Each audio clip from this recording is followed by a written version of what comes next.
Hello everyone, my self is doctor Lakshmi Sharma. Welcome back to my YouTube channel. दोस्तों, आज हम बात करने वाले हैं प्लम्बम मेटेलिकम होम्योपैथिक मेडिसिन के बारे में। प्लम्बम मेटेलिकम जो मेडिसिन है, ये लेड जो है मेटल उससे बनी हुई होती है। किसी भी एलोपैथी में लेड जिससे कोई दवाई नहीं बनाई जाती है, लेकिन होम्योपैथी में लेड को पोटेंटाइज करके इस दवा का जो है ड्रग प्रूविंग किया गया था। और ड्रग प्रूविंग के बाद जो सिम्टम कलेक्ट हुए थे, उन्हीं को ट्रीट करने के लिए दवा उपयोगी होती है।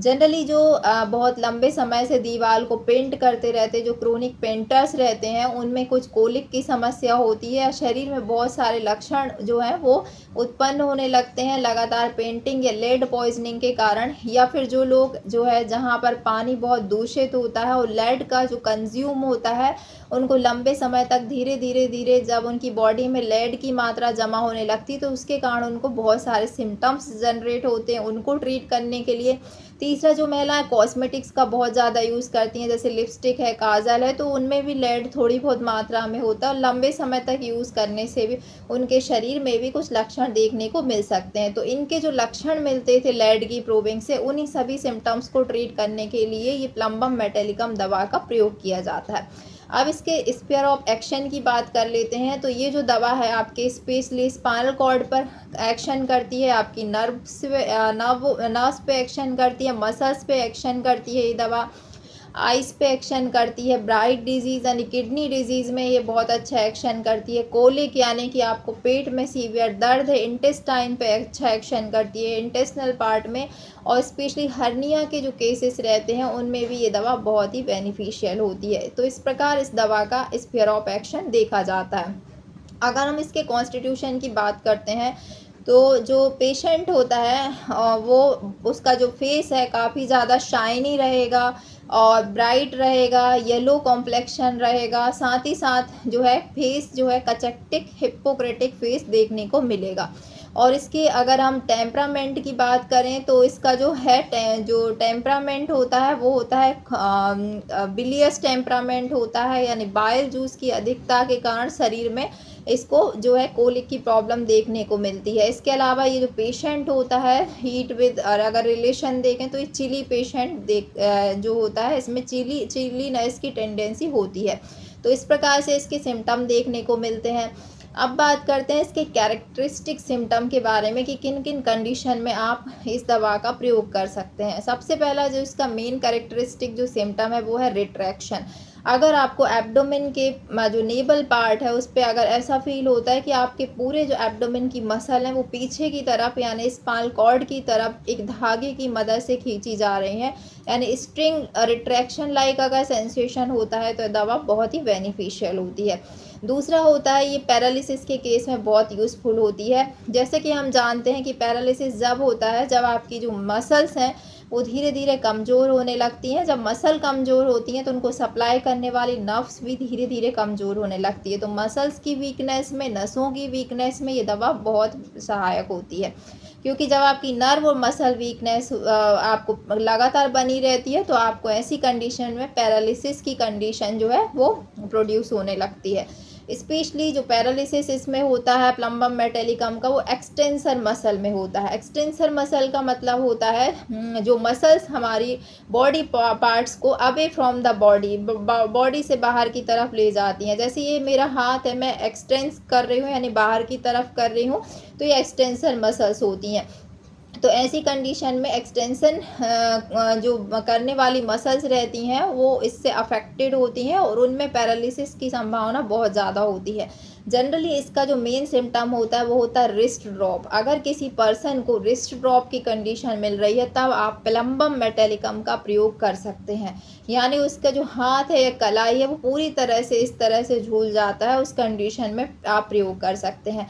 या अगर लेड पॉइजनिंग का केस भी नहीं है, कुछ लोग जैसे पियानो प्लेइंग करते रहते हैं, मसल का बहुत ज़्यादा ओवर यूज़ करते रहते हैं, हाथ की मसल का, फिंगर्स का यूज़ करते रहते हैं, तो उस कंडीशन में उनकी फिंगर्स है, उनकी कलाई की मसल है, वो बहुत ज़्यादा ओवर यूज़ के कारण काम करना बंद कर देती हैं और उनमें धीरे धीरे जो है पैरालिसिस की कंडीशन बनती है। पहले नसों में कमज़ोरी आती है, मांसपेशियों में कमज़ोरी आती है, टोटली जो कंडीशन है वो रिस्ट ड्रॉप में बदल जाती है। तो पियानो प्लेयर्स में अगर उनको बहुत ज़्यादा न जो हाथ की मसल्स हैं उनमें सेंसेशन लॉस हो रहा है, उनको अगर पैरालिसिस हो रहा है, तो उस कंडीशन में भी आप इस दवा का प्रयोग कर सकते हैं।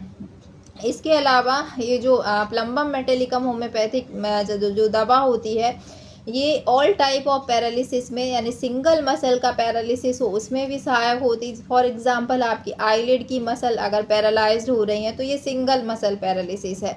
और अगर आपको ऑल ओवर बॉडी में मसल्स में पैरालिसिस हो तब भी ये दवा बहुत अच्छा काम करती है, यानी ग्रुप ऑफ मसल्स पे भी इसका एक्शन देखा जाता है। इसके अलावा फॉर एग्जांपल किसी को अगर बेल्स पैल्सी हुआ है, यानी चेहरे की जो मसल्स हैं वो हाफ पार्ट पैरालाइज हो गई है, तो इसमें जनरली एक कंडीशन देखी जाती है, वो होती है कि इसकी जो स्किन है बहुत तेज़ी से जो मसल्स हैं वो सिकुड़ जाती है, उसमें कॉन्ट्रैक्शन बहुत तेज़ी से देखने को मिलता है, बास्टिंग ऑफ मसल्स जिसको कहते हैं।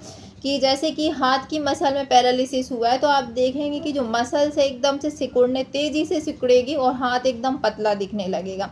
या चेहरे की मसल्स में आप देखेंगे हाफ पार्ट में पैरालाइज हुआ है तो मसल्स वो जो आपका चेहरे का दोनों पार्ट को अगर आप कंपेयर करेंगे तो जिस साइड पैरालिसिस हुआ है वो तेज़ी से सिकुड़ जाएगा वो पार्ट। तो इस तरह के लक्षण जो होते हैं वो इंडिकेट करते हैं कि प्लम्बम मेटेलिकम जो मेडिसिन है ऐसे केसेस में बहुत ही यूज़फुल होती है। इसको आप हायर पोटेंसी में यूज़ करें, जहाँ पे बहुत ज़्यादा संकन हो रहा है, स्किन सिकुड़ रही है वहाँ पैरालिसिस होने के बाद मसल्स में एट्रोफी हो रही है, तब आप इस दवा का प्रयोग करें, बहुत बेनिफिशियल होती है। इसके अलावा ये है कोलिक के केस में बहुत सहायक होती है। लेड पॉइजनिंग का एक सिम्टम होता है कोलिक। अगर आपका लिवर जो है उसमें इन्फेक्शन हो रहा है, आपको बाइल जूस बहुत ज़्यादा सिक्रीट होता है, कुछ भी खाना खाते हैं आपको पेट में जो है ऐसा लगता है कि वॉमिटिंग हो जाएगी, और वॉमिटिंग जो है बाइल जैसे आपकी वॉमिट में आ रहा है, इस तरह के लक्षण आपको देखने को अगर मिल रहे हैं। इसके अलावा आपको जो है पूरी तरह से इंटेस्टिनल जो कंडीशन है वो बहुत ज़्यादा, इंटेस्टाइन का मूवमेंट स्लो हो गया है, इंटेस्टाइन आपकी अच्छे से काम नहीं करती हैं और आपको जो है पेट में बहुत सीवियर दर्द होता है। या जब आप स्टूल पास आउट करते हैं तो आपको जो है रेक्टल पैरालिसिस है या इंटेस्टिनल पैरालिसिस है, तो आप जो है आपकी एब्डोमिनल मसल तो फंक्शनिंग में होंगी, यानी एब्डोमिनल मसल्स के थ्रू आप प्रेशर जनरेट करते हैं तो भी स्टूल जो है वो इवैक्यूएट नहीं हो पाता है। वो उसका कारण ये होता है कि आपकी जो मसल्स हैं स्पेशली रेक्टल और जो आपकी इंटेस्टिनल मसल है उनमें पैरालिसिस हो गया, इसलिए इवैक्यूएशन में काफ़ी ज़्यादा अगर प्रॉब्लम होती है, फीकल जो है इवैक्यूएट अगर नहीं हो पाता है, तो उस कंडीशन में भी ये जो प्लम्बम मेटेलिकम है बहुत ही यूज़फुल है। इसके अलावा आपकी ब्लडर की मसल काम नहीं कर रही हैं, अगर कोई सप्रेशन ऑफ यूरिन के लिए और साथ में रिटेंशन ऑफ यूरिन, अगर दोनों कंडीशन है तब भी ये दवा बहुत ही बेनिफिशियल होती है। अगर आपका ब्लडर जो है उसमें इतनी भी ताकत नहीं है क्योंकि वो आप यूरिन पास आउट कर सकें, ऐसा इसलिए होता है कि आपकी ब्लडर की मसल पैरालाइज हो जाती हैं।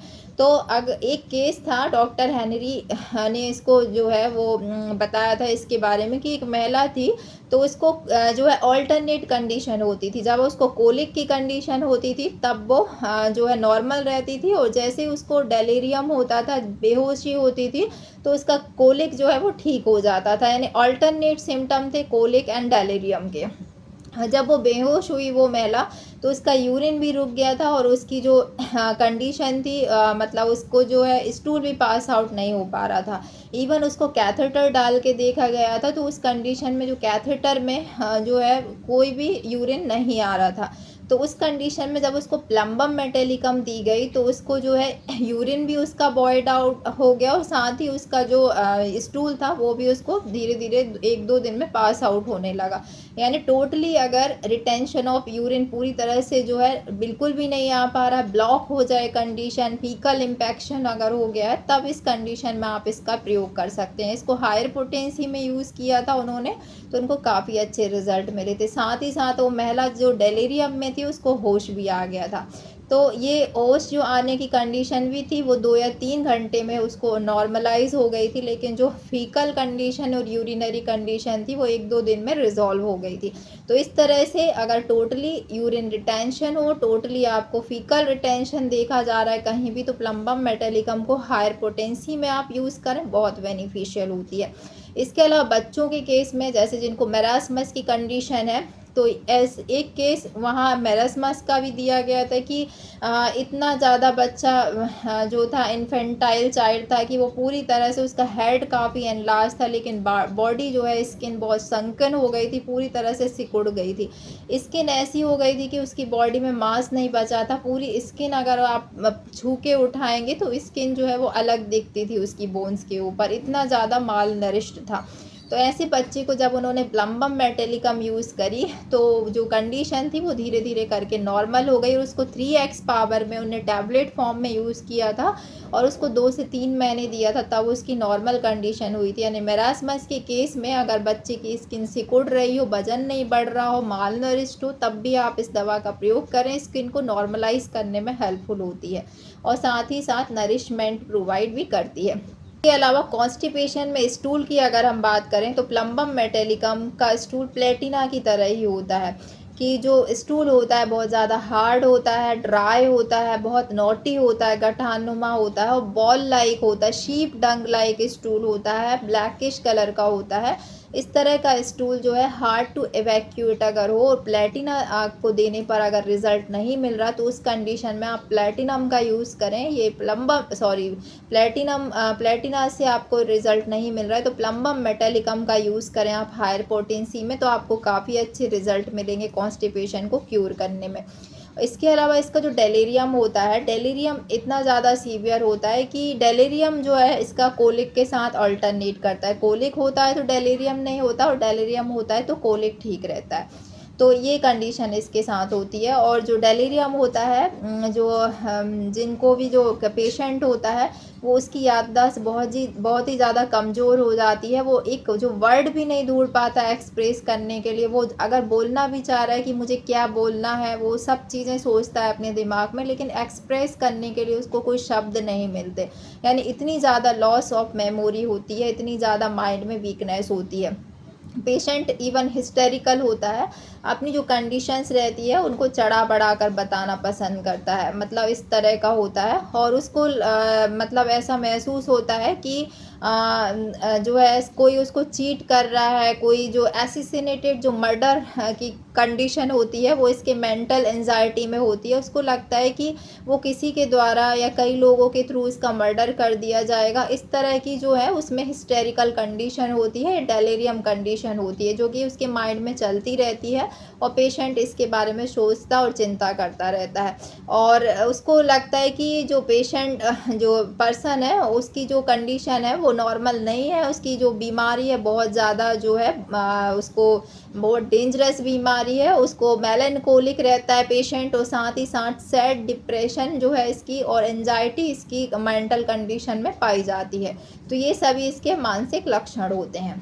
अगर इंटेस्टाइन में अगर इंटेस्टिनल पूरा ऑब्स्ट्रक्शन हो रहा हो किसी पेशेंट में और या फिर इंटूससेप्शन हो रहा है, यानी आंतें जो हैं आपस में उलझी हुई हो, सर्जरी की स्थिति अगर बन रही है तो ऐसी केसेस में भी आप प्लम्बम का यूज़ करें। आप इंटूससेप्शंस के लिए इस दवा का प्रयोग कर सकते हैं, इसके काफ़ी अच्छे रिजल्ट हैं। इंटेस्टिनल ऑब्स्ट्रक्शन को भी क्लियर करने में दवा बहुत बेनिफिशियल होती है। इसके अलावा अगर इंग्वाइनल हर्निया है या आपको अम्बलाइकल हर्निया है, कोई भी हर्निया हो या फीमोरल हर्निया है, उसमें अगर स्ट्रैंगुलेशन हो रहा है तब भी आप इस दवा का प्रयोग कर सकते हैं। ये दवा स्ट्रैंगुलेशन की कंडीशन को नॉर्मलाइज करने में काफ़ी हेल्पफुल होती है। तो ये हर्निया की कंडीशन में स्ट्रैंगुलेशन में आप इसका प्रयोग करें। इसके अलावा ब्राइट डिजीज़ यानी किडनी डिजीज़ है। अगर पेशेंट को ड्रॉप्सिकल कंडीशन हो रही है, यानी उसके शरीर में पानी जमा हो रहा है, उसके हाथों पैरों में काफ़ी ज़्यादा सूजन हो रही है, ये जो लोअर आईलिड्स के यहाँ पर उसको बहुत ज़्यादा सूजन अगर बनी हुई है, साथ ही साथ उसको एल्बुमिनेरिया हो रहा है, यानी यूरिन में एल्बुमिन अगर प्रेजेंट आ रहा है, ट्रेस हो रहा है, तो उस कंडीशन को ट्रीट करने के लिए भी दवा बेनिफिशियल होती है। आप ब्राइट डिजीज़ में इसका यूज़ करें। यूरिन जो है उसको ड्रॉप करके यूरिन आता है, काफ़ी ज़्यादा उसको जो है जलन होती है यूरिन पास आउट करने में, तब भी ये दवा बेनिफिशियल होती है। ऐसे केस में सूजन को भी कम करती है, एल्बुमिनेरिया की कंडीशन को क्योर करने में भी हेल्पफुल होती है। इसके अलावा अगर जॉइंटिस हो पेशेंट को, जॉइंटिस में अगर उसका यूरिन येलो आ रहा है, पूरी बॉडी अगर पीली हो रही है और जो है बाइल जूस जो है खाने कुछ भी वो खाना खाता है तो उसको जो है एकदम बिलियस टाइप का जो है वॉमिटिंग अगर प्रेजेंट होता है, और ऐसे केस में जॉइंटिस में भी आप इस दवा का प्रयोग करें तो ये दवा आपको काफ़ी अच्छे रिजल्ट देगी। इसको याद रखें कि हायर पोटेंसी में ये दवा बहुत अच्छा काम करती है। इसके अलावा और भी कंडीशन हो सकती हैं, जैसे कि लोकोमोटर अटैक्सिया है, चलने फिरने में आपके जो हाथ पैर हैं वो सही से काम नहीं करते हैं, और स्पाइनल स्क्लेरोसिस यानी आपकी जो स्पाइनल बोन है यानी जो रीढ़ की हड्डी है उसमें काफ़ी ज़्यादा स्टिफनेस हो रही है, आप उठ बैठ नहीं पाते, कमर दर्द बहुत बना रहता है, और उस स्टिफनेस के कारण आपके शरीर के जो ऑल ऑर्गन्स हैं वो वीक होते जा रहे हैं, मसल स्ट्रेंथ अगर कम होती जा रही है, तब आप इस दवा का प्रयोग कर सकते हैं। ये दवा मसल को स्ट्रेंथ प्रोवाइड करती है, नसों को स्ट्रेंथ प्रोवाइड करती है। साथ ही साथ जो पियानो प्लेयर्स रहते हैं या जो ड्राइवर्स वगैरह रहते हैं जो बस में बहुत ज़्यादा हाथों का यूज़ करते हैं और उसमें उनको कंपन के कारण उनके हाथों में काफ़ी ज़्यादा समस्या होती है, तो ये दवा उन लोगों के लिए मसल्स वीकनेस को रिड्यूस करने में काफ़ी बेनिफिशियल होती है। तो इस तरह से आपको इस दवा का प्रयोग करना है। तो मैंने बताया कि अगर मेरास्मस की कंडीशन है या फिर तो इस दवा को आप 3x पावर में यूज़ करें। अगर आपको कोलोन रिलेटेड प्रॉब्लम है तो 200 में आप इसका यूज़ करें तो आपको अच्छे रिजल्ट मिलेंगे। कोलिक की प्रॉब्लम है या फिर आपको इंटेस्टिनल ऑब्स्ट्रक्शन है, स्टूल पास आउट नहीं कर हो पाता, सीवियर कॉन्स्टिपेशन बना रहता है, 200 पावर में इस दवा का आप प्रयोग करें। पैरालिसिस की कंडीशन में भी आपको इसको हायर पोटेंसी में यूज़ करना चाहिए, तभी आपको रिजल्ट मिलेंगे। इसके अलावा ये दवा मेरास्मस की कंडीशन में आप इसको टैबलेट फॉर्म में जैसे कि मैंने बताया 3x पावर में यूज़ करें तो आपको काफ़ी अच्छे रिजल्ट मिलेंगे। इसके अलावा लेड पॉइजनिंग के जो पेशेंट होता है, जो लोग आपने देखा होगा कि जो पेंट वगैरह का काम करते हैं तो उनकी पहचान होती है। अगर उनको कोलिक हो रहा है, आप ऐसे पेशेंट को कैसे आइडेंटिफाई कर सकते हैं कि अगर कोलिक होता हुआ कोई पेशेंट आपके पास आता है, वो बोलता है मुझे वॉमिटिंग लगती है, पेट में दर्द बना रहता है और स्टूल पास आउट नहीं होता, तो आप उसके अगर दांत देखेंगे तो दांतों में जो है एक ब्लू कलर की लाइन होगी जो कि लेड पॉइजनिंग को इंडिकेट करती है, और आप उसके प्रोफेशन से भी उसको आइडेंटिफाई कर सकते हैं। इस तरह से जो लेड पॉइजनिंग के केस रहते हैं उनमें आप इस दवा को प्रयोग करें, और पेशेंट अगर अपना प्रोफेशन ऑक्यूपेशन बताता है तब आपको ये केस और भी ज़्यादा क्लियर हो जाएगा। तो इस दवा का आप प्रयोग करें, आपको काफ़ी अच्छे रिजल्ट मिलेंगे। मुझे उम्मीद है दोस्तों आज का ये वीडियो आपको ज़रूर पसंद आया होगा। वीडियो पसंद आए तो वीडियो को लाइक शेयर करना ना भूलें। चैनल पर नए हैं तो इसी तरह के और वीडियो को अपडेट्स के लिए चैनल को सब्सक्राइब जरूर कर लें। मिलते हैं नेक्स्ट वीडियो में इसी तरह के और यूज़फुल वीडियो के साथ। तब तक के लिए bye bye. Thanks for watching.